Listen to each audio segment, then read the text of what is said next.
in the industry, taking awards here and there. Viewers, I want to introduce to you Sheila. Sheila is an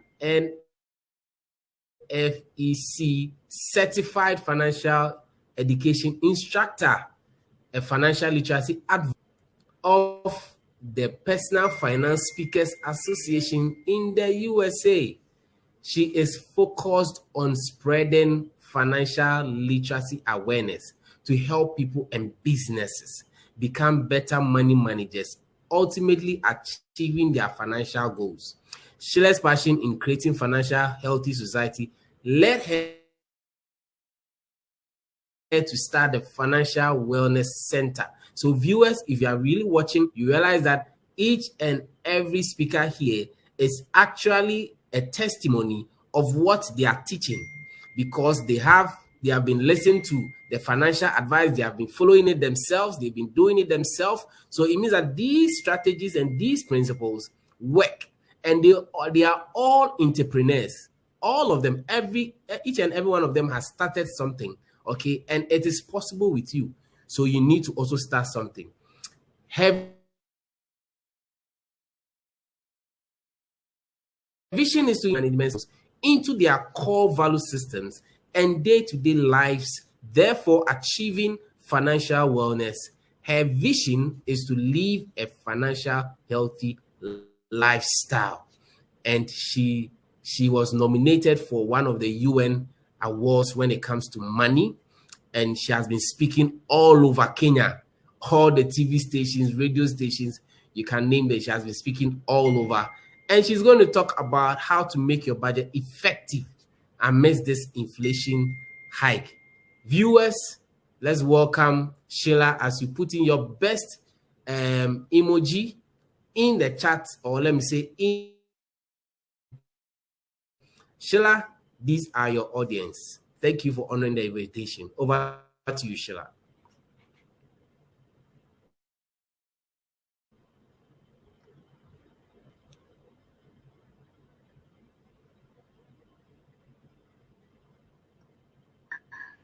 Thank you very much, Benjamin.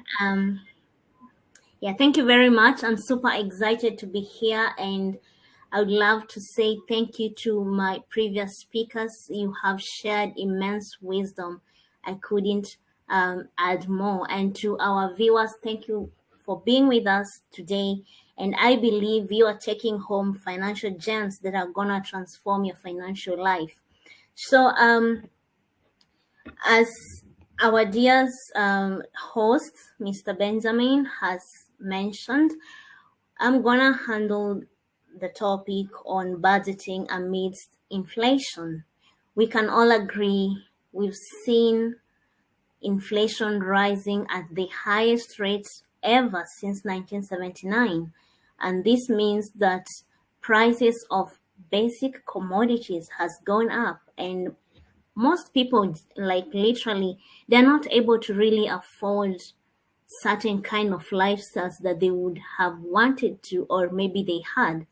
And you could be asking, what's inflation? Generally, it's an extended period of rising prices, which can take a real bite of your budget. I can imagine if you made a 5-year budget plan, especially if you're looking to do something long term, if you made it in 2020 or 2019, and up to now, you realize that maybe you have had to adjust your budget to suit the current inflation rate, or maybe you've had to put a pause, or maybe you have to, say like, oh, let me be done with this budgeting thing. And you're very much right or okay, because we are seeing a lot of people having to suffer due to inflation.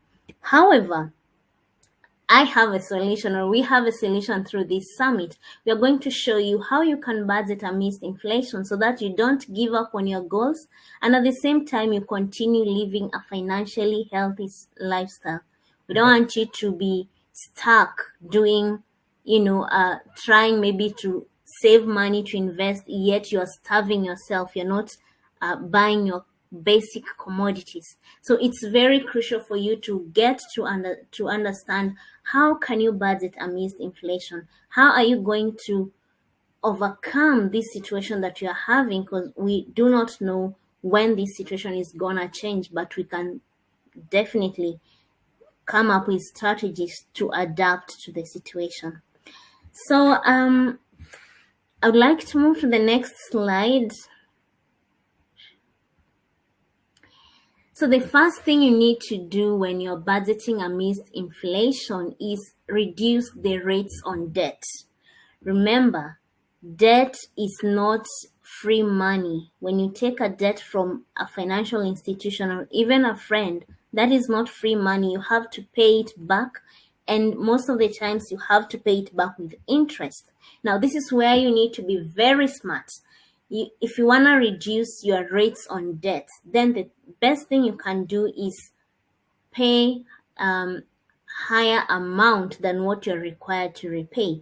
For example, if you take a debt and they tell you every month you need to pay $1,000, what you can do is, if you can afford, don't pay just $1,000. You can even pay $1,500 per month. That way you're reducing your debt, and at the same time you're reducing the interest rate that could accrue. Remember, debt is a double-edged sword and it can really mess you up. But at the same time, if you take a debt and use it wisely, it can take you to the next level of your financial life. I always say a debt is a two-edged sword. It can become a bad debt or it can be a good debt, depending on how you utilize it. Also, you can make your debt less expensive by increasing repayment amount, and you can also consolidate high interest debts at a lower fixed rate. For example, if you're having a high credit card balance, or you're having a credit card that is having a high amount accrued, what you can do is you can consolidate that debt by taking a personal loan that has a lower interest rate, and then repay or clear that debt that has a high interest. Then you remain with this debt that has a lower interest. That way you are able to reduce your rates on debts, and you're at least able to save some money. We all want to have disposable income to be able to do other things. And how can you do that? You can do that by having to reduce the rates on your debts. And of course, we all want to be debt-free at some point in life.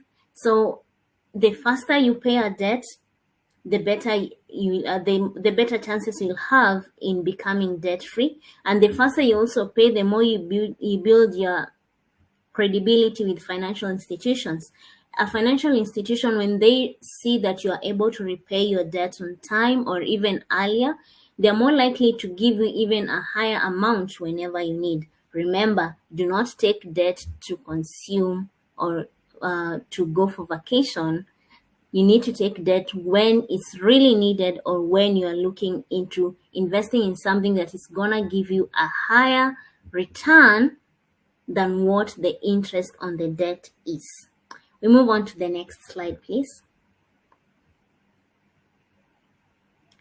So the other strategy that you can use to be able to budget effectively during this inflation period is you need to cancel subscriptions and shop smarter at the grocery store. A lot of people, we are in the world where we have so many apps in our phones and laptops, and in the house you want to subscribe to whatever channel on TV. You might find yourself having so many subscriptions and they deduct you, and you can't feel it because sometimes it's like $5, $10. But if you accumulate that amount, for example, if you have like 5 subscriptions and they're charging you $10 each, that is $50. Now, let's say per month. In 10 months, how much is that? That is a cool $500. Now, it's good for you to review the subscriptions you have. Are you using all of them? Are you utilizing these subscriptions? I always like to look at my expenses in terms of returns. What am I getting from this subscription? Is it comfort? Is it more knowledge? How am I benefiting from it? Don't just subscribe because you found or you had someone saying, you know, I'm subscribed to this, you need to be here. No, look at it from a beneficial standpoint and ask yourself, how is this subscription benefiting me? How is it going to make my life more better? And how am I going to earn from it? I mean, it's all about earning. And also you need to shop smarter at the grocery store. Remember, you cannot live without food. That is clear, right? That is like, we need food. It's a basic need. But you can be smart when it comes to shopping. Look out for sale offers when it comes to groceries. If possible, you can go and consider buying bulk purchases from bigger markets, or markets that sell goods in bulk.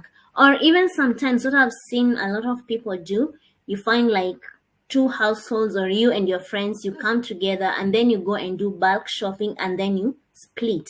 That way you are able to reduce your cost. But when one thing you need to be careful when you're doing bulk shopping is, do not shop perishable commodities in bulk. For example, you buying tomatoes in bulk and you're maybe one person or two people.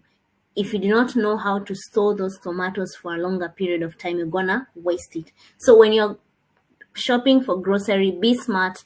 Check on the items that are non-perishable or can last longer, so that you can be able to utilize them and get the benefit that comes with it. So cancel subscriptions that you do not use. This is the time you need to go back to your, is it Google account or whichever, you need to review and see, especially that we are coming towards the end of the year. You need to check, okay, I have these subscriptions this year. How many times have I used this? For example, if you had a gym subscription, it's high time you sit down and ask, how many times have I been going to the gym? Did I just subscribe to fit in the status quo, or did I really utilize it? And then ditch those that you have not used them. And then budget wisely, and of course, look for sale offers and swap out brand names. For example, if you're used to a certain brand name for a certain product, this is the time you can look into trying other brands of the same products. For example, if you are used to a certain brand for, let's say, detergents, you can decide to try a different brand of a detergent and see how it works. You could find that sometimes when you're buying a brand, you're really buying the name. You're not even buying the quality of what you get. And you can get the same quality at a lower price, only that it will be a different brand name. So this is the time to look around, shop around, and see and try out certain brands, and then settle on the one that works for you. We'll go to the next point. Now, I've had a lot of clients come to me and they say, Sheila, I started saving for a certain investment, but now I just can't do it because I'm tight financially. Things have gone high, I can't do it. And others have been like, I got an emergency during the pandemic and I exhausted all my emergency savings and I can't do it. What can I do? My first recommendation is start viewing budgeting for investments and boosting your emergency fund as your way of escaping inflation.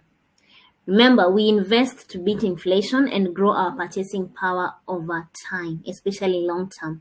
So if right now you are able to invest your money, this money is going to grow and it's going to earn some interest, which will help you, especially in the long term, have a higher purchasing power.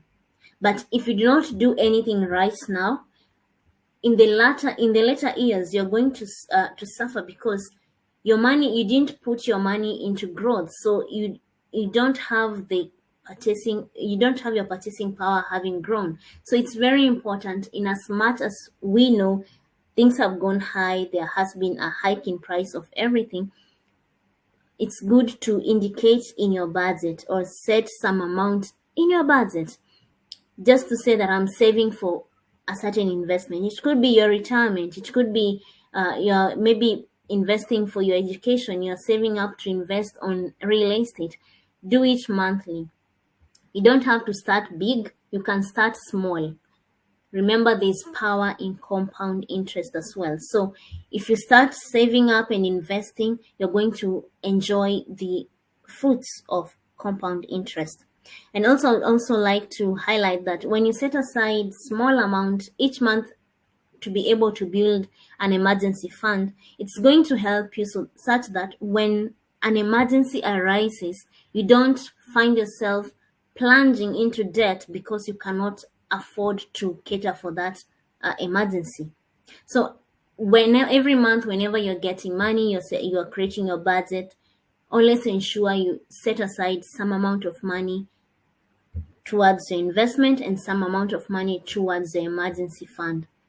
We cannot re-emphasize on the importance of emergency fund because emergencies will happen. Nobody knows about tomorrow, but you're guaranteed at one point in your life, there will be an emergency and you will need money to come out of it.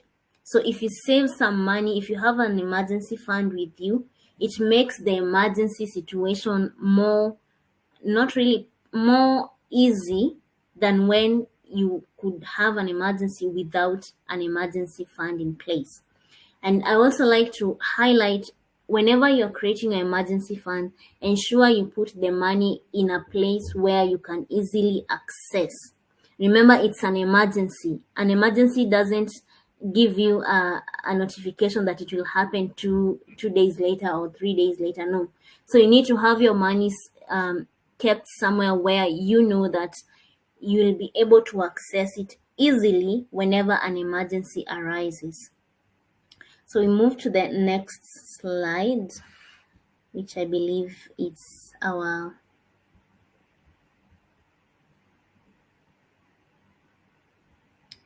Benjamin, are you there with me?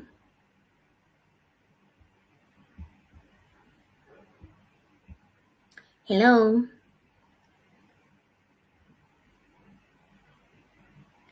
So as we wait for the admin to move us to the next slide, yeah, thank you. So the last thing I would like to highlight when it comes to how to budget effectively amidst inflation is increasing your income. We all need to have a stream of income to be able to budget effectively. If you don't have a stream of income, you'll be struggling when it comes to budgeting because you actually don't have the money or you're relying on someone else. So this is the time for us to think outside the box. Find ways to increase your income. This could be monetizing your skills. If you are skilled in a certain area, then this is the time you need to start monetizing it. One of the speakers said, this is also the time for you to add value on yourself. You add some skills on you so that you are able to increase your income. This could also be through changing jobs for better pay. So you can skill up yourself, then look for a better job that pays you more better so that you can increase your income. You may also consider selling things that you don't need. Honestly, sometimes decluttering your house, you may find that you have so many things that you no longer use and you can sell them and get some money. And also you may consider starting a side business.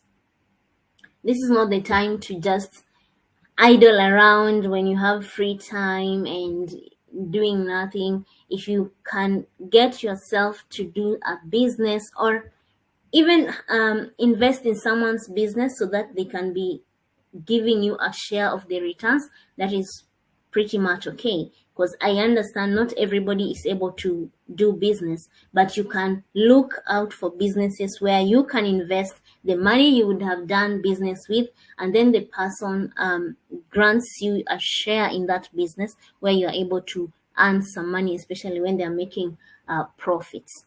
So that brings me to the end of my presentation, and I would love to encourage us during this time of inflation. It's also the time of wealth transfer, and you can build your wealth at this time just by being smart when it comes to how you budget, and how you utilize your money. So the takeaway points that I would love us to take away with us is: number one, reduce rates on debt. Remember, we are saying debt is not your enemy, but it's a two-edged sword. You can utilize it to become better, or you can misuse it to hurt you. So be smart on debt and reduce your rates on debt. Number two, cancel subscriptions and shop smarter when it comes to grocery. And number three, budget for investments and boost your emergency fund. And finally, increase your income. Find ways to increase your income. Don't just let your skills, talents lie there. Make use of them. And that brings me to the end of my presentation. I would like to encourage you to follow us for more tips at the Financial Wellness Center. Benjamin, I hand back the meeting to you.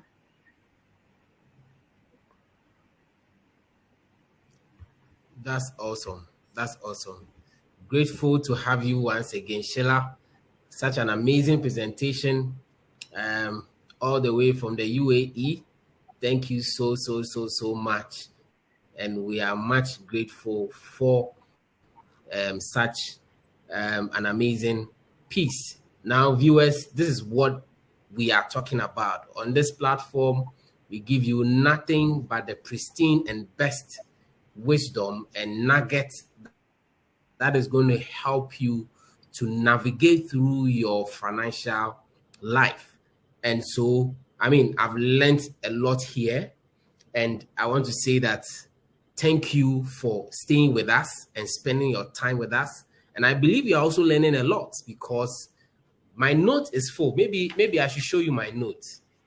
See, I've been taking notes, so I'm learning a lot with the fact that I mean, the revelation is coming that this is a time of wealth transfer. I mean, it's in mind, but as how our speakers are speaking about it and being intentional about what it really is something that fascinates me.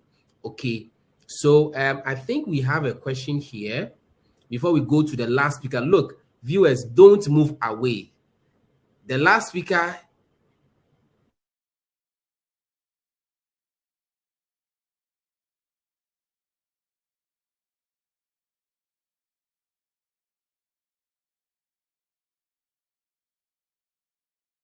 to have his presentation, and he's going to tell me, will I get this question? Where is it? Hey, you, where have you escaped to? Okay, it's here. It's a question from John. John is saying, if I want to enjoy financial freedom and I want to Kathy, if you are online, please come online to take this question as well. Sheila will give her thoughts, and you also continue with that. It says that if I want to enjoy financial freedom, does it depend on the amount of salary I earn, or how much I earn in my business, or does it depend on how well I'm able to manage my finances? I think that's number one. Okay, the following statement says that I want to know which of the above is the best way to live a financial freedom. So he's talking about somebody who is earning a salary and somebody who is earning from his business, or maybe both of them. Which of them are we going to depend to say that we are going to have financial freedom? Is it the earnings that are coming, or is it the way or how we manage those earnings? So Sheila, you can take it now. Thank you, Benjamin, and to our viewer who has asked the question. Actually, when it comes to financial freedom, I always say it's not about what you earn, but how much you're able to keep and multiply. You could be salaried, earning the largest amount of money, but if you're not able to save and invest that money or keep and multiply that money, you're just as good as someone who earns the little amount they earn. If you're in business and you're not able to keep and multiply your profits, then you're just the same as that person who is not able to do it. So financial freedom comes when you're able to keep and multiply, not just keep, but multiplying, because keeping money doesn't help you, because with time, money loses its purchasing power. So you need to multiply it. And how do you multiply it? Through investing.